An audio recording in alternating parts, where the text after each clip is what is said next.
मानव उत्सर्जन तंत्र इतनी आसानी से, चलो देखते हैं कैसे। मानव उत्सर्जन तंत्र यानी कि जो हमारे शरीर में मूत्र का निर्माण होता है वो किस प्रक्रिया के माध्यम से होता है, देखिएगा आप। यहाँ पे सबसे पहले अपन इसके नामांकित चित्र की बात करें तो यहाँ पे ये देखिए एक जोड़ी वृक्क पाए जाते हैं, वृक्क जिसे हम इंग्लिश में किडनी कहते हैं।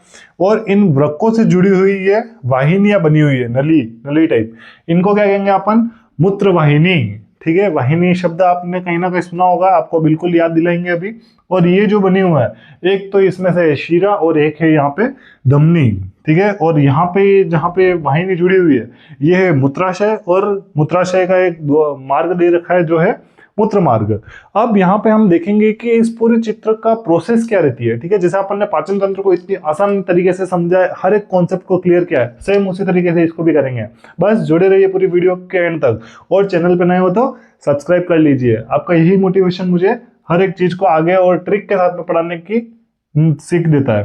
ठीक है, अब यहाँ पे देखेंगे महाधमनी और महाशिरा को। सबसे पहले इन दोनों को समझते हैं। अपन के शरीर में रक्त वाहिनियां पाई जाती है। क्या पाई जाती है? रक्त वाहिनियां। अब मैंने आपसे कहा कि वाहिनियां शब्द आपने कहीं ना कहीं सुना होगा। वाहिनियां का मतलब क्या होता है, जैसे कि आप पहले स्कूल में ये पढ़ते हैं तो क्या होता है कि आपके जो बस जाती है, बस के पीछे लिखा होता है बाल वाहिनी।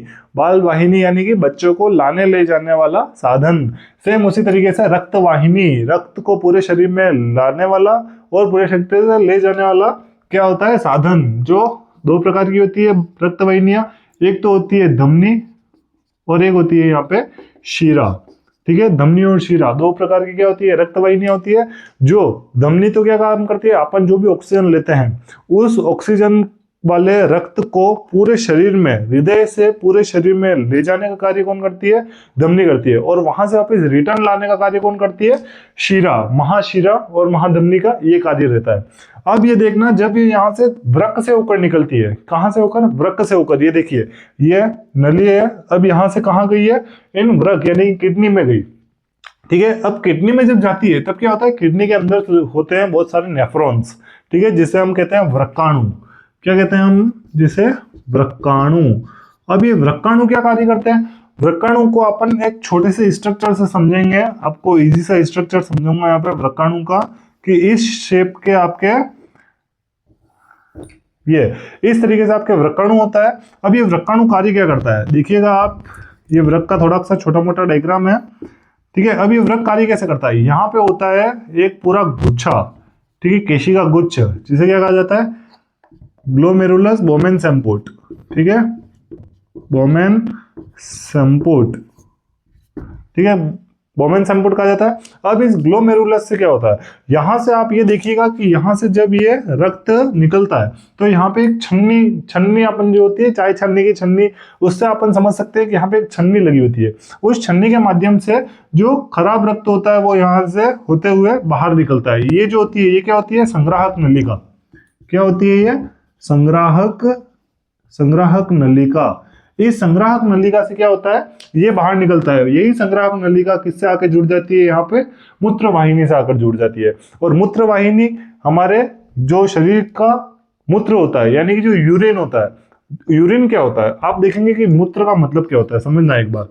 अपन ने पाचन तंत्र में क्या समझा था, जो पाचन तंत्र होता है, देखिएगा आप, पाचन तंत्र जो तैयार करता है अपशिष्ट, उसको क्या बोलते हैं अपन, मल। ठीक है, वो कौन सी अवस्था में तैयार करता है, ठोसी अवस्था में। वो भी कार्बनिक और अकार्बनिक अपशिष्ट पदार्थों का ही करता है। मूत्र भी किसका ही करता है, दोनों उसी का ही करता है, कार्बनिक व अकार्बनिक, कार्बनिक व अकार्बनिक अपशिष्ट, कार्बनिक व अकार्बनिक अपशिष्ट पदार्थ।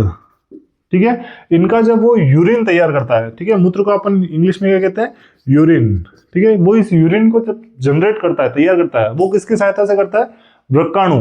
वृक्काणु की सहायता से करता है। आपके अगर क्वेश्चन आ जाता है वृक्काणु की संरचना, वृक्काणु की संरचना बनाइए, तो आप इस संरचना से बता सकते हैं कि इस आकार का आपके वृक्काणु पाया जाता है। ये कहाँ पे पाया जाता है, वृक्क के अंदर, यानी किडनी के अंदर पाए जाते हैं। किडनी आपको पता ही है, एक जोड़ी हमारे शरीर में किडनी पाई जाती है, जो नाभिक के जस्ट नीचे उदर की तरफ होती है, और ये सेब के बीज के आकार की होती है। इनका आकार कैसा होता है, सेब का जो बीज एप्पल होता है, उस एप्पल के बीज के आकार की होती है ये। ठीक है। ये किससे जुड़ी होती है? धमनी और शिरा से तथा मूत्रवाहिनी से जुड़ी होती है। इसके अंदर वृक्काणु होते हैं। उन वृक्काणु को आप कैसे एक्सप्लेन करोगे कि वृक्काणु का कार्य क्या होता है? जो अपने शरीर में ब्लड आ रहा है, ठीक है, ऑक्सीजनीकृत वाला, उसके अंदर से जो अकार्बनिक और कार्बनिक अपशिष्ट जो पेय पदार्थ है, ठीक है, उसको वो क्या करता है? संग्राहक नलिका के माध्यम से मूत्र वाहिनी में फ्लो कर देता है, जिससे क्या करता है? फिर उसके बाद में देखना, जो शुद्ध रक्त होता है वो वापिस से कैसे आगे निकल जाता है, ठीक है। यहाँ वाले स्ट्रक्चर को थोड़ा सा समझिएगा कि अब ये जो केशिका गुच्छ था, ठीक है, बोमेन संपुट, यहाँ पे क्या हुआ? सीधा जो खराब रक्त था वो तो छन्नी के माध्यम से नीचे की तरफ आ रहा है, ये देखिए ये फ्लो हो रहा है नीचे की तरफ, ठीक है, और जो सही रक्त था वो आगे निकल गया। यानी कि देखो, धमनी और शिरा में वापस से ये नलियां जुड़ी होती है और जो सही रक्त होता है वो आगे बह जाता है, लेकिन जो अपशिष्ट था वो कहाँ आ गया? मूत्र वाहिनी में आ गया। अब मूत्र वाहिनी का क्या कार्य हो गया?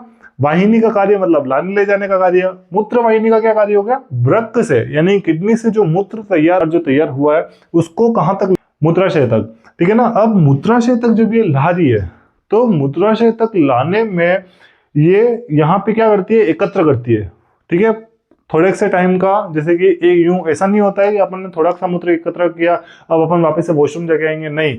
यहाँ पे इस थैली की जो ये मूत्राशय होती है, ये क्या? एक थैलीनुमा संरचना होती है, ठीक है, थैलीनुमा संरचना। अब ये थैलीनुमा संरचना जब फिलअप होने आती है, ठीक है, लगभग भरने आ जाती है, उस समय हमारे बॉडी को सिग्नल मिल जाता है। किसकी सहायता से? तंत्रिका की सहायता से हमारी बॉडी को सिग्नल मिल जाता है कि भाई साहब अब मूत्र आपके मूत्राशय में एकत्र हो चुका है और आप क्या कर दीजिए? मूत्र को त्याग कर दीजिए। उसी मूत्र को त्याग करने के लिए यहाँ पे कौन होता है?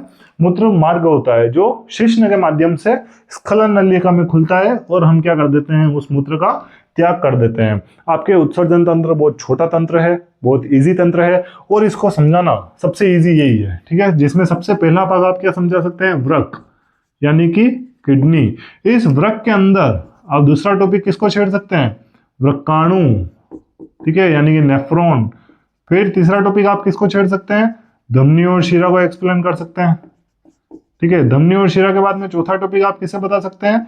मूत्र वाहिनी को बता सकते हैं, मूत्र वाहिनी। और मूत्र वाहिनी के बाद में आप पांचवा टॉपिक बता देंगे मूत्राशय को, ठीक है। इस तरीके से आप इन पांचों टॉपिक को, और अंत में आपके एक छठे नंबर का टॉपिक और है जिसे भी आप एक्सप्लेन कर सकते हैं, जो होता है मूत्र मार्ग। इस मूत्र मार्ग को भी आप अच्छे से एक्सप्लेन कर सकते हैं। इन 6 टॉपिक में आपका पूरा उत्सर्जन तंत्र हो जाता है। ये उत्सर्जन तंत्र, अब पाचन तंत्र अपने मल का उत्सर्जन करता है, लेकिन उत्सर्जन तंत्र हमारे किस चीज का उत्सर्जन करता है? उत्सर्जन तंत्र ये हमारे उत्सर्जन करता है मूत्र का, जो कौन सी अवस्था में पाया जाता है? द्रव अवस्था में। पदार्थ की कितनी अवस्था होती है? 3 अवस्था होती है, ठोस, द्रव, गैस। ठोस में तो उत्सर्जन होता है अपने मल का, द्रव में उत्सर्जन हो गया अपने मूत्र का, और बचा गैस। गैस में अपन किसका उत्सर्जन करते हैं? CO2, कार्बन डाइऑक्साइड का, ठीक है। तीनों अवस्थाएं जो पदार्थ की हैं वही हमारे लिए भी लागू होती है। इसीलिए कहते हैं कि शरीर पंच तत्वों से मिलकर बना हुआ है, ठीक है। अब यहाँ पे उत्सर्जन तंत्र कंप्लीट हो चुका है। एक बार वापस से समझा देता हूँ। वृक्क, किडनी, जहां पे धमनी शिरा ब्लड लेके आती है, कौन सा? साफ और मतलब कि गंदा ब्लड होता है, जिसे यहाँ पे नेफ्रॉन, किडनी क्या करती है? साफ कर देती है, यानी फिल्टर कर देती है। जैसे ही फिल्टर कर देती है, जो गंदा जो होता है वो मूत्र वाहिनी में आ जाता है, जो शुद्ध होता है वो वापस से धमनी शिरा में आगे निकल जाता है।